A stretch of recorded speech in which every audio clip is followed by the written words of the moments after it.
namo, kurera namo.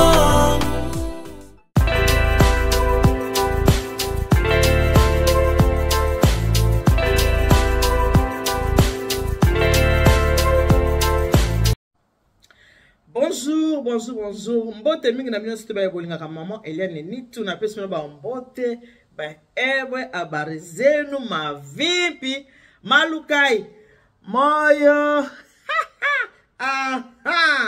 mingi mina ba keso za mutakanda ko tala ngate po sepano na ngai te so moko za mutamotema keto oza fanatiki révolté oza mutamotema bololo ko tala ngai te po oko sepela na ona ngai te. Merci mingi na bino ba obolinga maman Eliane Nitu bino ba obo sepela na maman Eliane Nitu bino ba oyo bolinga ka makambo oyo maman Eliane Nitu asela ka bino na pisino. Merci mingi na neko disposateur na bino pona ko tala to pona ko yoka wa bino maman Eliane Nitu. Merci beaucoup ka ndana lobaka ete kolala kolamuka ezali habitude te ko bima kozonga ndako eza pe habitude te. Donc na yango faut te ba toujours na komitika kala maboko nzambe tata soko la muki na tomo ki ozana pe mabomo yozo solola kumisa nzambe pe nzambe. Merci pourquoi parce que mingi tolala ki na ba basili kola mukate mingi bazana ba hôpitaux bazana ba maladie incurable bazana ba problème pe ndenge na ndenge mais yo soki nzamba pesio esengo otali ki nzamba sikola musona makasi otali na entourage na yo bande ko balamu makasi to pe mobali olala ki na ye asili kola mukana makasi otali bana na ndako balamu ki malamu ko bana kumisa nzambe ko pesa nzambe. Merci parce que vie oyo eza ya biso te mingi pe basili kotika biso na mokolo ya lelo ezali bongo eyenga ya Pentecôte ezali dimanche Pentecôte lelo mais toza pe na bato mingi o basili kotika biso na mokolo ya lelo pe à leurs âmes et toutes mes condoléances na bandeko o nyonso baza pe kolela ba ndeko na bango ba o baza na este ya mboka na biso kuna na nini na este ya mboka na biso na nini na Goma nzambe acha kimia ba o bazo kufela pe bandeko tango nyonso bandeko nyonso congolais baza ko kende mikolo nyonso par rapport pe ba situation ba mboka ndenge ezali mais nzambe na mawane ai baka ko kitse kimia na ye na kati ya mboka na biso Congo pe na kati na biso bana na ye ba congolais parce que nzambe vraiment alinga ka biso pour ce qui nzambe alinga ka biso te tokoki kozala ndenge oyo tozali te. Alors bandeko le to kende ko sula boyebi ki biso émission na biso awa ezaka basé mingi sur la famille. To sera mingi makambo famille bon de tout et de rien et on se trouve aussi m'appelle de gauche à droite mais to sera mingi makambo oyo etali famille ezana ba moment oyo abino mama Eliane Nitu na yaka boy ko pesa ba conseil ya ngamoko mais ezana ba moment oyo ke bande ko ba bengi mutabe ke maman Eliane Nitu na likambo bonana posa osolola yango bato batala kayo ba ko kapé koyoka likambo oyo etungisaka nga. Alors lelo naza likambo to solanga na bino ezana jeune femme mwana na biso azana âge ya 38 ans ye mutabe nga po apesa nga likambo oyo nga na kosola na bino na mokolo ya lelo eloko oyo e déranger na vie na ye. Pourquoi je peux ça le solongo parce que lelo toza mokolo ya yenga lelo dimanche bo bato ebele bakena ndako ya nzambe kaka ndako ya nzambe toke na église toke tango nyonso soki bamonaka bilongi ya bato mosusu na église ne ba église na bango te omona kaka ya ki église te ya za ndoki ya za boye ya za milimu mabe ya za boye bato oyo bakendaka mingi na etonga o baza mingi la plupart bato bakendaka na ba église baza bongo ba pharisien lokola ba pharisien mingi bakendaka na église balingaka ko juger bato makasi.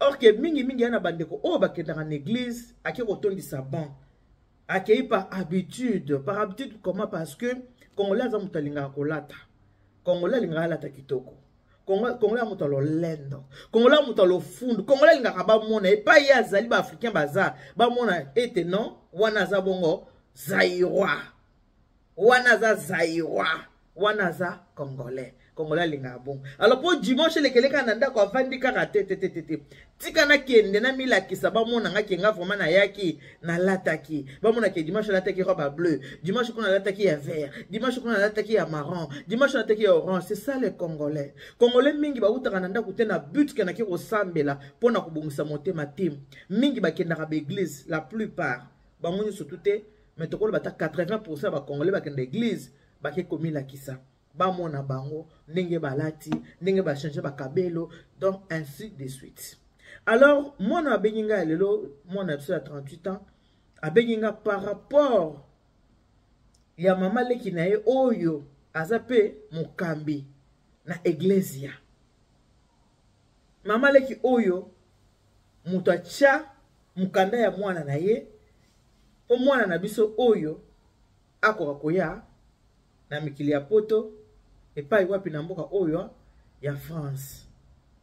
Boyebi mwana oyo aye poto na âge ya 15 ans lelo aza na 38 ans ba étape ya makambo ya moni oyo ya monaki po siko aza so ndako ya mama leki te ba étape ya makambo ba problème ya kutanaki nango na kati ya ndako ya mama leki e mama leki oyo aza mokambi ya etonga pasi na motema. Mon peuple périt par manque de connaissances. Et na bato zo mone boy, achaka batu black boy. Eh kele chanda boroko ke chanda boroko te wakabere ke ko watana bebe ke. Po batu musu bazali soka ke église. Akoy nanu ke. Soki azokuna ke ashabara ke shabara ke. Okomona mutu aotuntu ka shoboro ke ma otala batu bazotala e mutu ana molimo me azotala e na batu soka ke na église atuntu kite shende boro ke shabaraka soka atuntu kite babi ye kutu nzamba yebi eta Saint-Esprit et visitaka ete l'hypocrisie dans les églises ba comportement ya biso batu lelo eza eyenga ya Pentecôte lisolo na ye na omko eyenga boye emeka ba concerné nango ba meka ko bongola maloba mabe ebongwa na maloba malamu Alléluia confusion na kana bango moko nga bino mameli ya nutu na musana na sa service traiteur la providence avant de kota na lisolo ya mwana oyo aya poto na 15 ans lelo za na 38 ans makambo nini oyo ya mona kina kati ya ndako ya mama leki na ye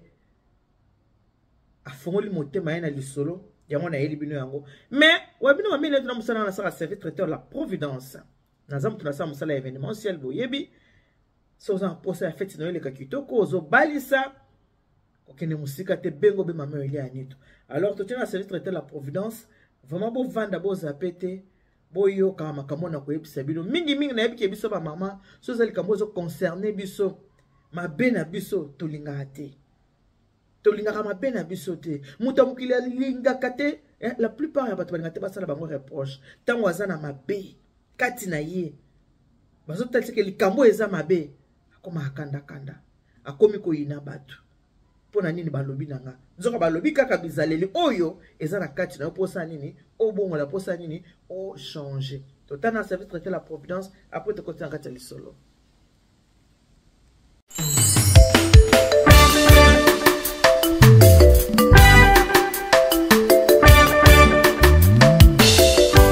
Service traiteur La Providence, Maman Eliane Nitou, toujours prête à vous servir. Des professionnels confirmés à votre portée, à votre service. La préparation de votre cérémonie de mariage, baptême, anniversaire et tout autre événement. Un service culinaire, la cuisine africaine et universelle, Loboko ya Maman, avec des mets variés, buffet à la demande, décoration des salles et divers autres services par des pros. C'est la spécialité du service traiteur, la Providence, Maman Eliane Nitou. Un contact pour vous, les 06 15 31 69 90. Maman Eliane Nitou. Réservez vite pour confirmer, Maman Eliane Nitou. Service traiteur, la Providence, Balambi Lelo, Bolier Kaka Lelo. La Providence, Biloko Yamoto. 12 ans d'expérience, s'il vous plaît. Toujours à votre service et merci de votre confiance. La Providence toujours. La Providence Kaka. La Providence pour tous. Maman Eliane Nitou. Gloire à Dieu.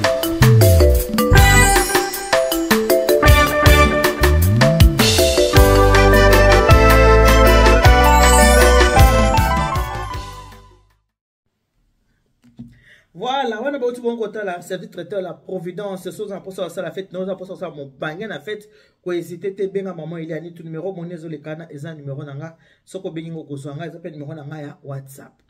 Merci ming na ba marié nyonso oyo basala nga confiance. bato oyo nyonso nga na sela mosala en tout cas merci beaucoup merci mpe na bamarie na nga nyonso tu ya 2024 et 2025 mpe merci mingi na bamarie na nga 2026 oyo déjà baza koya mpona koreserve baplace mpona mama Eliane akokosela bango mosala na bango en tout cas merci beaucoup na bandeko wana nyonso tu o bazaka biyoka yoka te ata yoki songi yo boyabi jamais nga ata na yoki nga obe mama Eliane Nitu ata bayebisi eki abi etali ngai te nga yo be mama Eliane Nitu en tout cas bato bosopozaka na bato ya mitema mabe to baya kopesa bino basango mabe to baya kokoloba na bino mabe oyo bosopozaka en tout cas na pesa bino merci beaucoup po bobombela nga pete boyebisaka ka mama Nitu nazwi yo na pasi camarade na nga kuta lingaki te mama Nitu nazwi na pasi oyebi pasteur na biso pasteur à moi c'est to benga ba pasteuse pour la Bible ba pasteur abasi bazaka te to benga ba pasteuse ya problème te pasteuse na biso alinga kite albitete nazo ayo te ngapi na talinga bi ka pona église fête à moi na ngeke za mabe jamais na zoka na mutu makasi na ose la benga na église en tout cas ba obozaka bato biyoka yokate na pesi bino vraiment merci beaucoup parce que yo mutrolinga te mato ina la poubelle oyo kaka biyoka yoka soko yipo ça la part des choses loka bandeko oyo. En tout cas, merci beaucoup. Toro la boy. Jeune, moi, na biso oh, comment on a Rita. Rita benga po yebisangai pasi nini oyo amona na kati ya ndako ya mama leki na ye. Mama leki oyo lelo azali mosali. Azala rapeka ka mosali, mais na comportement ya ba pagano. Muto azana na Bible na maboko tango nyonso, lilo banzambe na monoko, mais comportement ya ba pagano. Yango Rita benga po yebisangai mama Eliane.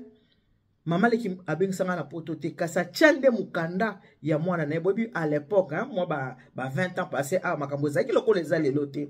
Rita lobi ki aya poto na âge ya 15 ans. Aki poto na âge ya 15 ans parce que mama leki azalaki na mwana ya 13 ans. Lokwa ki na mwana ya 13 ans azalaki na facilité ya kwa na Rita po Rita azalaki na 15 ans. Mama leki acheki mukanda ya mwana kasi mama na Rita ye moko asombaki billet pour na mwana na ye. À part ko somba billet, apesi pe quelque chose kolo mukanda ye moko mama leki abaki te ya to somba billet mais faut pour ça ka moi quelque chose pour makambo na oseza makambo za na ba risque, il faut quelque chose. Maman mwana tuni quelque chose ngina pesa yo combien? Bota la Rita tango ya kazalaka na 15 ans, lelo na 38 ans. Olingina pesa yo combien? Alobaki monta oyo alingaki alors mama na Rita apesaki mbongo oyo ye asengaki après avoir kopesa mbongo afuti billet ya Rita donc amemaki mwana grande sœur na ye ofelete eza lokola yaya asombaki buku wana oui asombaki parce que apeselaki yango mbongo yaya asombaki buku po mwana na ye akwakoya poto mwana ya kolo buku azaki na 13 ans Rita azaki na 15 doki na facilité bana babuti na ba cousine ba kokana wana en tout cas mwana ayaki na facilité comme Rita comme na poto na mboka na biso na France awa Rita bali ko kende classe 15 ans 16 ans mais Rita lobi que ce qui tongo etani mama leki na alingaka kola musa Rita square basani Rita sala serpillère Rita mais mwana na ye moko asaka musala te asala keloko te bakenda classe bango mibale bazongi bango mibale yenda zokasko soin ya mwana oyo akotaki ya 13 ans Rita ki na 15 ans au début ezaki normal amona kibonga na 15 ans ya azali kinanga za na 13 ans ya pas de souci nango kozwaka soin na ye. Mais Rita vandi de 15 à 20 ans et pas ya mama leki na yo na fulani mama leki azo traité moi na grande sœur na ye netika mwana mbanda toloba po batu mingi ba traitaka bana mbanda penza na bolingo te bango nyonso te mais la plupart tango mwana ya mwasi mususu azo mone lokola penza na nde mbanda na ye. Rita alobi ke na kati ya ndako ye ka mutu asalaka misala. Mais mobali ya mama leki azo remarqué que Rita asalaka misala mingi mwana ya bango asala ate.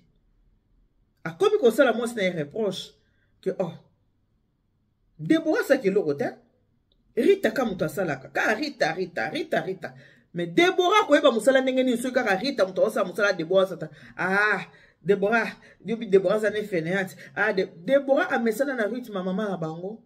À ça que le côté, Rita a ici 20 ans. Rita a 20 ans, Déborah 18 ans.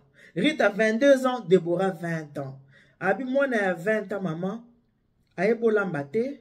À ça que le côté, à passerata serpillère te, aspirateur te. Donc il y a la reine de Saba na katanda kuna bango. Maman leki oyo, soko moni ke mobile na zanandaku, azaka gentil na Rita. Moi moki, gentil. Wana ko otinda Déborah. Va faire la veste. Oh, maman, je suis fatigué. Oh, maman, je ne fais pas la veste. Oh, non. Oh. Parce que depuis Ritaya, Déborah Monaki, Rita, Zamona Moussala, oh, Bayane Nandako, oh, face à la Moussala, y est la reine, à cause de la et l'autre côté. Rita Lobi qui est bandaki ko tungisa ye. Mais, maman na ya yebisaka eboy. Abi Rita, ndengo soki ndewano soki pale kinanga. Mwana papa nanga na mama nanga. Ndenge to kola, to yebani ndenge to kola. Na ko senga na yo ke eloko nyonso koleka kune pa ya mama na yo kuna ko yebisa ngai te. Nyonso koleka na kati ya ndako wana ko yebisa ngai te parce que soko yebisinga makambo eko bandoleka na ndako e bando sala ngata muso pasi e kotina ngana ndeko na ngata muso to bebana. Déjà sali volonté ya ko tekela ngai buku ya mwana na ye po yo sa nini okende poto. Ovanda bien na mama leki. Ozala na respect. Ozala mwana moko malamu. Na yoka pe rapport na yote. Oh Rita boy. Na yoka te. Wana Rita il avait quel âge? 15 ans. Mama ebise na yoke lo côté. Kobenga nga na songi songi te. Ke o mama leki. Na yoka pe rapport po na yo te. Ovanda bien. Et pas yoki. Otanga ba classe na yo. Lobi okoma mutu. Otiki baleki. Na sima. Rita Lobi, injustice yo le kanakati ya ndaku, mobali ya mama leki kuta zo mona. Oh, me bande to vanda ki aka Rita muta zo sabo. E bongo Déborah. Ndekwa na mwasi mama leki fulani, alingi te Déborah sa leloko. Nyoso Rita. Ndenge jiba yemba ke nze mona jiba yemba sundeni. Ekimi nango. Me na yebi aloba ke mwana oyo banyoko la kala kati anda kwa mutu yenda kumaka mutu nalinga boenze bango pe ya ola Olivier Sele nze mwana mon fils papa Bernard Alunda manze mwana ozo bango te ya metela nga bata papa edo dia akana mati tila ngolaise la fille de ma mère boka mataba bisous bonne fête de Pentecôte ma famille du cœur bon mon con maman Deline Ngafula maman secrétaire la femme sage. Bonne fête de Pentecôte. Notre infirmière, Machaki Wasilabo. Bonne fête de Pâques. Encore Yoko. Bonne fête de Pâques. Pentecôte, hein? Bonne fête de Pentecôte. Mamie chérie. Moi, c'est mon attend pour la poste. Bonne fête de Pentecôte. Maman Fanny. Fanny Tamba. La femme d'affaires. Maman du cœur, bonne fête de Pentecôte. Famille du cœur, mon bébé, surtout. Maman Eugénie Mongaï, belle sans maquillage, pour mon love, bonne fête de Pentecôte. Ma jolie Anderson. Bah, gros bisous, Nabino Nyanso. Mami Kadima, sommet des sommets, Tozanano. Bonne fête de Pentecôte. Bonne fête de Pentecôte. Lauriane Nemouite Malolo. Grand prêtre et mère. Histoire va changer en côté. Aliana Versace. Aliana Versas. La maman de notre stade d'Easton Nike. Bonne fête de Pentecôte.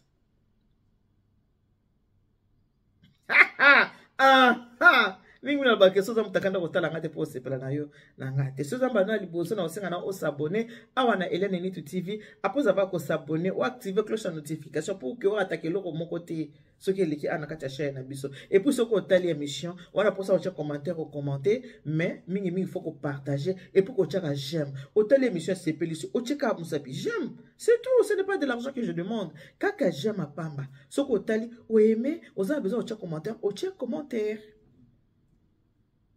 Bonne fête de Pentecôte na bino nyonso. Rita lobi que soki papa leki aya na ndako mama leki akananga nde ye mosusu soki papa leki aza te akomaka motu mosusu. Hypocrite. Mais le kolaka mama yebisanga ke Rita ndengo zo kende na yoko na mabete. Rita ndengo zo kende ko benga ngate popo sanga ba rapport. Mama déjà tchaki barrage et pas ya Rita. Abi Rita benga te popo sa rapport ayo ka pe Rita na mabete. Alors Rita lobi ke so Nathalie traitement de maman le ki azo traiter ngana ninga o traiter moi na ye. Na osa ndeni mwana bisa mama ezate po mama sabe nenga matoyo ke kolobate.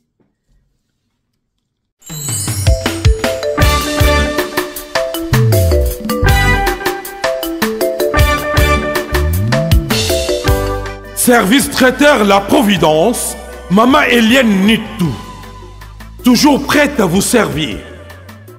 Des professionnels confirmés à votre portée, à votre service.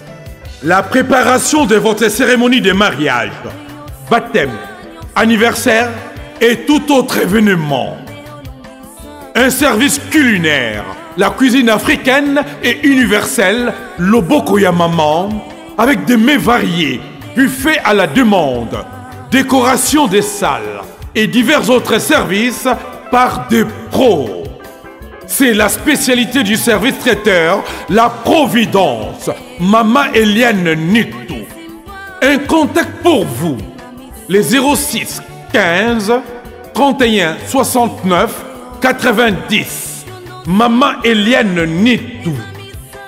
Réservez vite pour confirmer, Maman Eliane Nitou. Service traiteur, la Providence, Balambi Lelo, Bolier Kaka Lelo.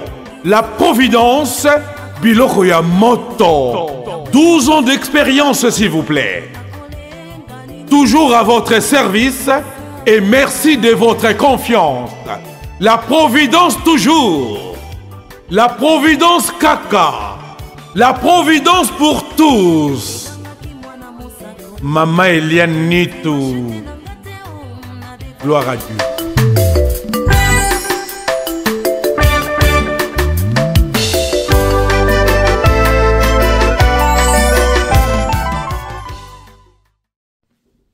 Nakoyebisa mama ndenge ni mama sabelaki nga matoike na lobate.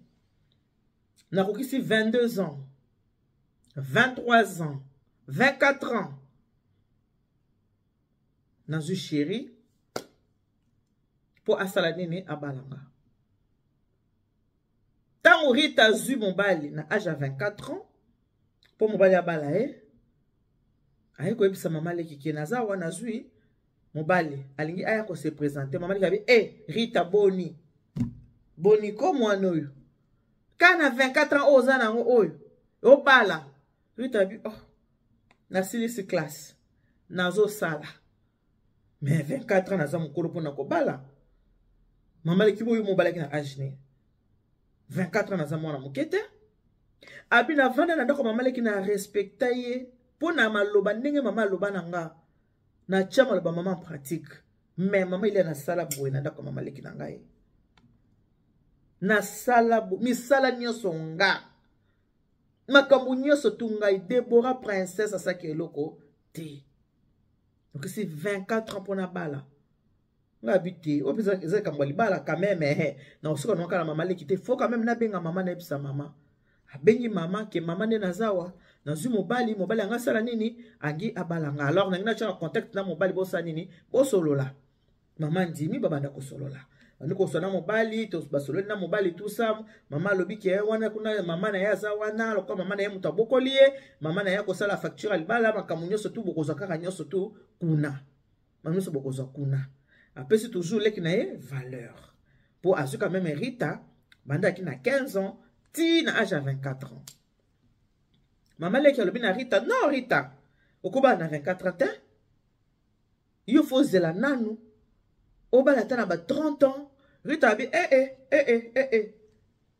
ngala kozela 30 ans te, ngai ifo na sa nini, na bala, 30 ans nga na kozela ngote, Rita abi na komi mukolo 24 ans na bite, ngala kozela 30 ans te nga fo na bala, Abi maman dit pour na kina kende ko bala parce que maman leki oyanga kombo Yesu na munoko mais abanda ko bokola nga lokola mwana na ete abanda ko bokola nga lokola mwana ya mutu mususu abokola nga lokola mwana na ete minga lokola kana uteki na maloba o mama lobaki na manka respecta mukolo mokote mama lobaka nyoso koleka kobenga ngate yo pena ko na mabete mwana tosaki maloba ya moboti atosi maloba ya mama a respecter maloba ya mama ko benda na nati 25 ans ekoki 25 ans Rita aussi 25 ans Rita oya yaki po abal mobali po abala ye mama lika osala moi zunguluke Rita aussi 25 ans Rita tal na 25 ans na continue kozala na asu mwana mukete na luka appartement na ngana sa nini na kende na luka appartement na kende Rita luki appartement Rita est na 15 ans Rita ke classe Rita bandi musala na 24 ans chérie pour aya ko se présenter bala mama lika sale ba zunguluke na kati ya mama leki asepela kite mais na munoka kombo ya Yesu kombo nzambe Rita na 25 ans Rita zu oya yesika appartement na ya zui azu studio na ya bi studio na nga yaki munene mama azu studio na nga na ke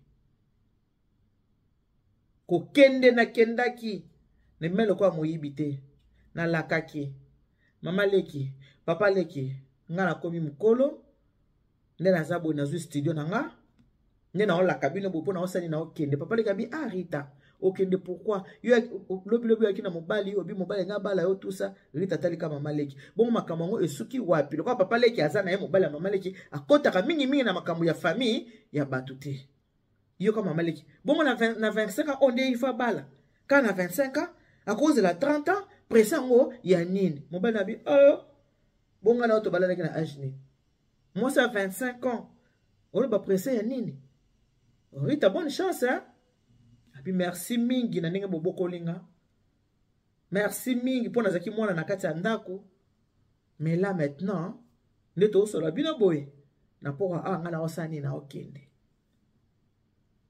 homoni bino bana kobokola mwana mutu yaka pasi mwana oyo nga nazwi yo na 15 ans na bokoli yo lelo oyo okomi kosala siko ozoba po bando kolia mbongo yo moko bando lia mbongo na mama na yo yango ozokende omoni mwana mutu to meise libele swala mukina pongelo kaka mama na ye mwana mutu aneka mwana mutu elelelelele Rita lobi na kangaki matoi na za kuna te na bimi na simzela na kei ko kende Rita kendaki na ye mama leki aluki mama ya mwana oyo yangaki abala Rita ake komona mama ya mwana yangaki abala Rita donc chérie ya Rita bakoma na ba fiancé te parce que fiancé qui est nanu te mais na famille kuna ba yebi ke mwana na biso akobala Rita pa kenda pa mama bokilo ndenge zalaka jeune fille ke pa mama bokilo et tout ça ba solo la kina mobali abisi mobali abi non na âge na komi nango na 25 ans na komi nango mama leki nanga bokolinga kasi naza koza traitement malamu te na kati ya ndako na vandaki po mama nanga lobaka nanga loko mama lobaka bazaya ya na leki bameli libele moko babimi muchopo moko na boyi lobi ko kabolinga na ndeko nanga et voilà pourquoi je préfère partir fiancé ndimaki mama leki o songolo pakala mama leki o songolo pakala atelema kenda komona bokilo ya Rita alobi me mwana obino bolinga bobala ngamu na bokoli mwana oyo na ye na 15 ans lelo na 25 ans Rita ta classe malonga te Rita mibali bino bozokende kobala mwana o boyebi comportement na ete boyebi ndenge azalaka te Rita ba changer ba copain lokola bilamba akenda musika Rita bela makasi na ebite loko nyezo tumisa Rita longola zemi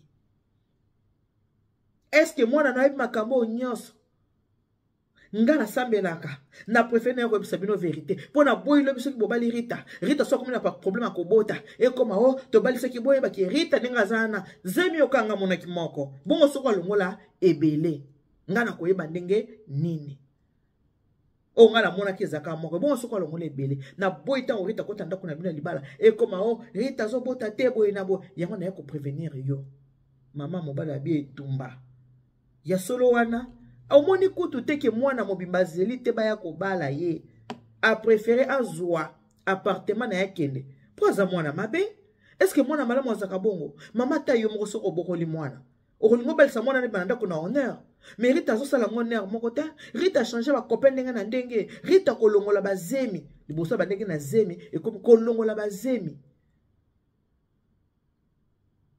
yo so mwana sana ndako pa na bango abi makende kozwa mama mobali ayoki mama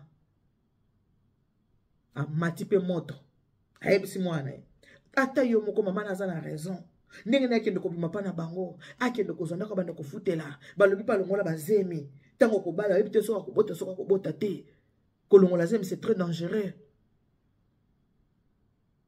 en tout cas ngai na lingi susu mwana wana te nyoso mama leki na yebisi nga na lingi susu te mobala lobi mama comment yo yoki ka mama leki est-ce que mama leki ndenga bokola ki mwana yo yebi ndenge mwana kola ki na ndako na mama yo yebi oyebi traitement ni na banda ko subir na kati ndako wana oyebi te comment ko ndima ka po mama leki bino bobiki mutu soko asa lingi boyebi ke mutu soki asa lingi parce que moi c'est expliqué qui est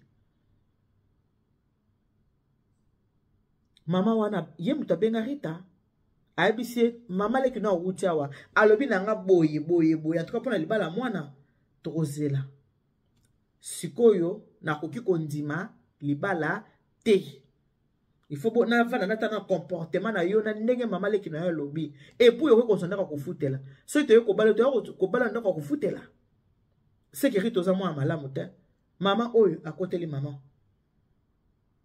ce qui a voté ma o ya kendaki nango Rita bengi mama na Congo mama tala makambule kino ya sali tala boye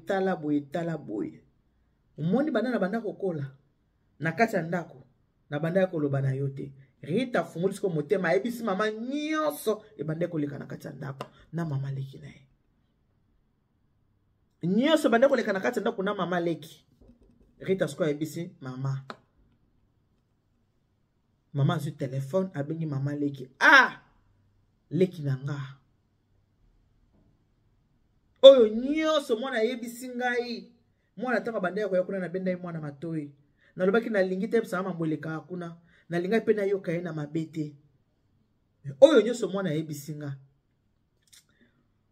yo mama leki yo kanisi ko yozaki préféré ya ba parents botele pa wapi zuwa eutaki lokola yozaki préféré ya papa na mama Rita pe fakaza la préféré nanga par rapport à bana nanga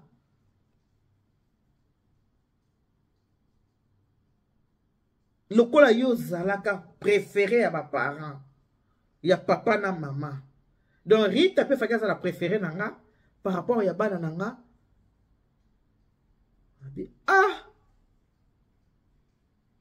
songolo pakala likambo nini munene bolo biki ngana ziki préféré kokola na biso na ki préféré ba parents yote nzoka nde bandeko mama leki ayinaka déjà ndeko na ya mwasi ponde babandaka kokola papa na mama il paraît bazaka ko préférer ndeko ne wana makasi parmi bango bandeko babota ma 4 filles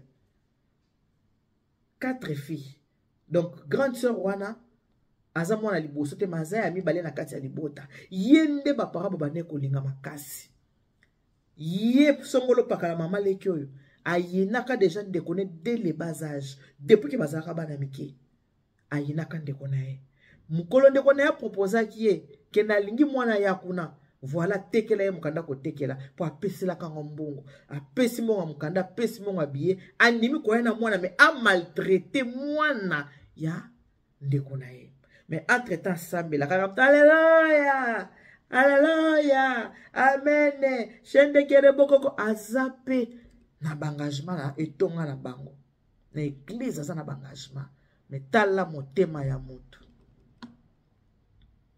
tala motema ya moto mama yebaka ke leki na ye aza moto comportement mwa mabe yango ayebisaka na Rita ke makambo kobanda koleka kuna koyebisa ngai te po aza mwana mama na nga na boyi tobeba na pona yo mwana tina oyo mama lobelaka yango wana mais ayebaka leki na ye ka aza moto comportement mabe.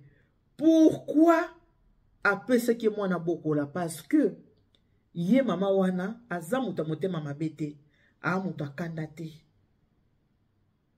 a moto bosani na 10h na 12h boyokani nzoka ne nzamba sala biso ndenge moko te. Mama osongolo pakala aza moto ya haine, moto ya motema mabe, moto ya motema ya bololo, moto ya keto, moto ya motema mabe.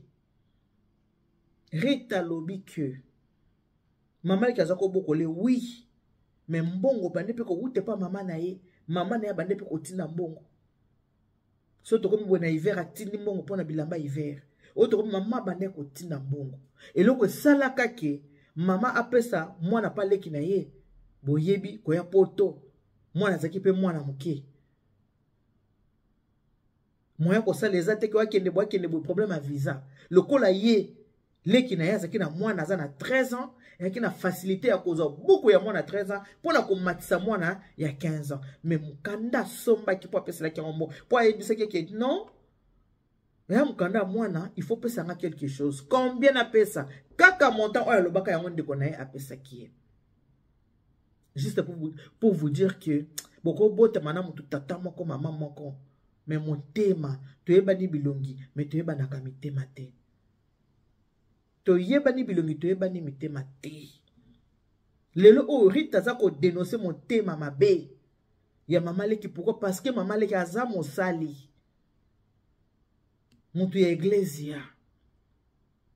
Tala motema ya mama oyo, tala motema aza nango mwana ndeko na ye ndenga yinaka yaya na ye comme quoi que ba famille banda ko linga yaya mingi ko yina wana kotisi na mwana yaya me yaya yeba kite aye ko yeba yango na maloba ya loba na munoko lokola yo zaki préféré ya ba parents donc ngape fakina linga Rita ko leka bana nanga maloba wana nde mutu sala kiki aye ko yeba leki nanga nzoka nda yina kangai ya faut que ça très attention bandeko.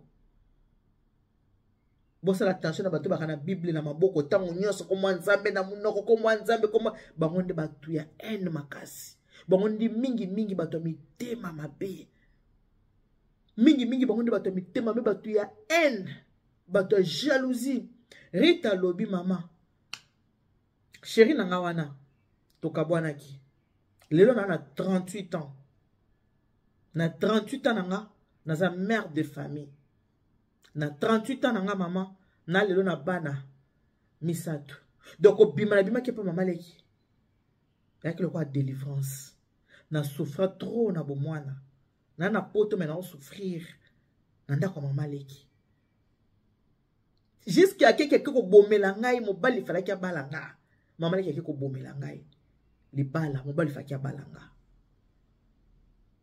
Mais le quoi na sina bimaki na baki na ozonga so simate 25 ans 26 ans na abi non na ozonga kuna lisote na ndenge mama yeko ba makambo nyonso ka nde mama lobaka bakabwana yana leki bakabwana mais na kabwana ki bango teke na mwana muke ndete pona ya ki ko boya makambo nanga lokola kende ko cha songi pa yo pinga ngai ko bala yango ndeti nana yako bisa mama vérité. Rita lobi lelo onana bana misato. Mobali onayaki kozwa ba démarche nyonso, ba mbongo tout atini na Congo. Mama nanga na reconnaissance ya ndenge mama songolo pakala bokola kinga. Mama kamati maputa senga baza 4 apesi bandeko ne liputa moko pe apesi mama liko na songolo pakala o biloko bakabolaki équitable biloko wana mama leki azwa yango azongisela mama na Kinshasa abe anatina nango te azongisa yango na Congo aza na tina nango te botala motema ya moto obotami na moto bindeko nanga nzoka ndeko ayina yo mabe koko yino ayina yo aye kobimisa kanda wapi epa ya mwana na yo ko yina yo motema mabe mamoni ke yo ko kozwa yo te aye kosala mabe pa mwana alobi lelo na kati ya ndako ya libala mama 38 ans 3 enfants mwana na ye oyo ya lengelaki lokola maki 3 papa 3 enfants bapapa misato bana misato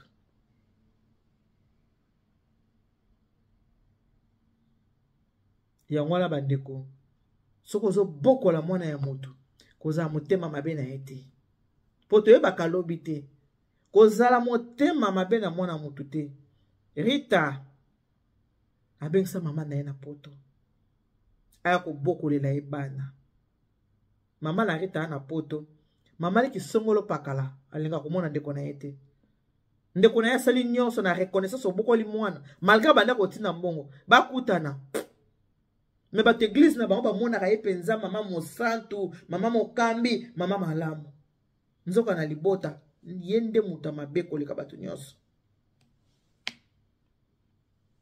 na libota ye nde moto mabe koleka bato nyonso bosalaka attention lelo eza mokolo ya Pentecote bobongola mitema